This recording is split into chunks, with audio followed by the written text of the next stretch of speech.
ভাই রে ভাই, আজকের ভিডিওটা হবে স্পেশাল। আপনারা কেউ স্কুল করবেন না, স্কুল করলে হয়তো এরকম ভিডিও আর পাবেন না। তো আজকের ভিডিও হচ্ছে, আমি একটা হাতের এক্সরে নিয়েছি। সেই হাতের এক্সরে 6 মাস কি 7 মাস আগে ভেঙে গেছে। ভেঙে যাওয়ার পর রড লাগানো হয়েছে, ডাক্তার রড লাগিয়ে দিয়েছে। তো রড লাগার পর পজিশনটা কীরকম হতে পারে এবং কীরকম থাকলে ভালো হবে, তো এই ভিডিওটি আপনার প্রয়োজন হতে পারে এবং আপনার শিক্ষণীয় ভিডিও হতে পারে। তো আপনারা আমার পাশে থাকবেন এবং ভিডিওটি আপনাকে দেখাবো। হাত ভাঙার পর এক্সরে করেছি এবং সেখানে রড লাগানো হয়েছে। হাড়টি কী অবস্থায় আছে এখন পর্যন্ত, এই যে দেখেন আমার সামনে যে এক্সরে আছে, এটা হচ্ছে 66 বয়সী একজনকার এক্সরে। তো আপনাদেরকে ভালো করে দেখাবো। এই দেখেন, তো হাড়টি ভেঙে যাওয়ার পর এই যে দেখেন হাড়টি রড লাগানো হয়েছে, স্প্রোক দেওয়া হয়েছে 1টা 2টা 3টা 4টা 5টা 6টা স্প্রোক দিয়েছে।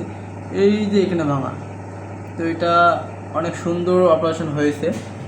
তো এই দেখেন আমাদের হক ডায়াগনস্টিক সেন্টারে রানা স্যার করেছে, শহীদুল আলম রানা স্যার, তিনি এই অপারেশনটা করেছে। তো দেখেন এই যে এখানে ভাঙা আছে, আমি আপনাদেরকে আবার জুম করে দেখাই। এই যে দেখেন, আশা করি অবশ্যই ভিডিও ভাঙাটা দেখতে পাচ্ছেন। তো এটা ভেঙে ছুটে গেছে। তো পরে অপারেশন করে রড লাগানোর পর এরকম অবস্থা, অনেক সুন্দর আছে। এটা ক্যালসিয়াম ঔষধ অথবা ভিটামিন ভালো জাতীয় খাবার খেলে অবশ্যই সে ঘাটতিটা পূরণ হয়ে যাবে। আর তো দেখতে পাচ্ছেন আজকের ভিডিওটি, তো অবশ্যই দেখলেন যে হাত ভাঙার পর হাতে রড লাগানোর পর হাতের অবস্থাটা কীরকম থাকতে পারে। তো সবার অবস্থা একই না হতে পারে, কারণ ভিন্ন ভিন্ন হতে পারে। তো এই হাতের অপারেশনটি অনেক সুন্দরভাবে করা হয়েছে, তো অনেক সুন্দর হয়েছে। এবং এই রুগীটি যদি ভালোভাবে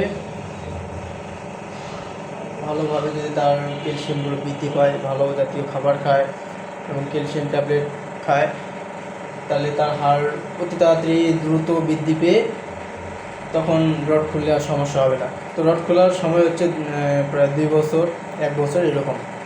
তো সব রড লাগার সময় একই থাকে না, এবং রড লাগার পর হাড় যেরকম বৃদ্ধি পাবে, হাড় যেরকম ভাঙা থাকবে, যদি জয়েন্ট না লাগে থাকে তাহলে হয়তো সময় বেশি দেয়।